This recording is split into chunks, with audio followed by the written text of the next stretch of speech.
Assalaamu calaykum waraxmatullaahi wabarakaatu dhammaan akhyaarta ku xidhan kanaalka Dayax-tag and Vlog soo dhawaada ehliya asxaabba. Waxaan doonayaa caawa inaan ka hadlo si aad u ogaan lahayd qofku fariimaha uu WhatsApp-kiisa ka diro si aad ula socoto. Runtii ma aha arrin cusub, laakiin habkii hore loo mari jiray imika si ka duwan buu u keenay WhatsApp-ku.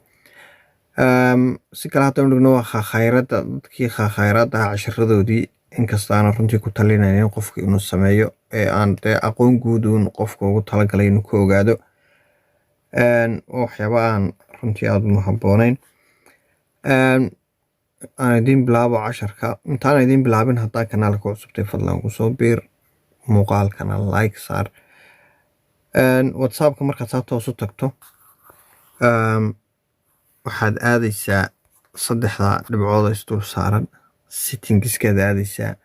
Halkaa midigta ee sare waxaad ka arkaysaa calaamadii koodhka.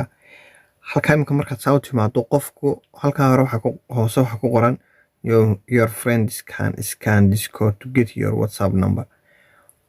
Qof kasta oo imika halkaa iskaan garaystaa wuxuu toos u helayaa macluumaadka dhammaan WhatsApp-kayga. Siduu ku heli karaa qofkuna wax kale maaha. Wuxuu imanayaa marka hore halkan saddex dhibcood u tegayaa WhatsApp webkaas u tegayaa. Halkaa iskaanka u weydiinayo computerkaaga. Imika halkaa wuxuu ku leeyahay computerkaaga saad haddaad rabto inaad ku xidho oo kale. Iskaankaasuu qofku soo tegayaa, mobilkiisu ka tegayaa. Ka soo qaad mobilkaaga sida halkan ka tegaysaa, kadibna anigaad mobilkayga soo qaadatay iyadoo halkan kaagi kuu joogo. Mobilkayga intaad halkan timaado ayaad waxaad aadaysaa saddexda dhibcood settingska sii eegaysaa, deetana my code-kaasaad record garaysan ayaad iskaan garaysanaysaa. Markaas waxa aad qaadatay WhatsApp-kaygi. Aniguna kaaga saan u qaadan karayaa. Iskaan code baan tegayaa. Waan qaadan karaa kuwa farayga halkaa ka arki karaysaan. Waan qaadan karaa kaagana halkaasaan ka qaadan karaa. Xitaa haddaan screenshot ka soo qaato sawir ahaan baan xagga hoose uga helayaa. Waa arki karaysaan xagga hoose ee toos baan halkaa uga soo raadsan karayaa. Markaas waxa weeye haddii aanu WhatsApp-kaagu lahayn update-kaas inkastoo update-yadii dambe u lahaa u dambeeyay u leeyihiin, waxaad aadaysaa Google-ka toos u tegaysaa.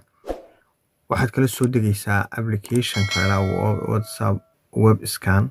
Aan xagga sare idin geeyo waa kaas. Ka markaad sidaa u timaado xayeysiis yar wuxuu leeyahay swap to start baad leedahay. Xaggaasaad u jiidaysaa. Intaa markaad tiraahdo WhatsApp web waa ka ugu sarreeya waa kan koodhkii. Halkanaad ka iskaan garaysan kartaa. Halkaa yar xitaa arki karto xitaa muuqaal yar buu kaa tusayaa saad ugu iskaan garaysanayso. Markaa mobilkaagaad ku shubanaysaa. Mobilka aad doonayso inaad wax ku kaydsato ama aad WhatsApp-ka qofka kale hesho. Mobilkaagaad ku shubanaysaa. Kadibna qofkii kale ayaad WhatsApp webkiisii tegaysaa. Hadhowna halkii baad ka iskaan garaysanaysaa. Waxaan filayaa inaad fahanteen. Casharka hadduu kugu yar adkaado 2 iyo 3 jeer ku ceshood fahmaysaa. Casharkeenu intaasuu ku saabsanaa. Asxaabta cusub waxaan leeyahay soo dhawaada. Asxaabtii horena waa mahadsantihiin.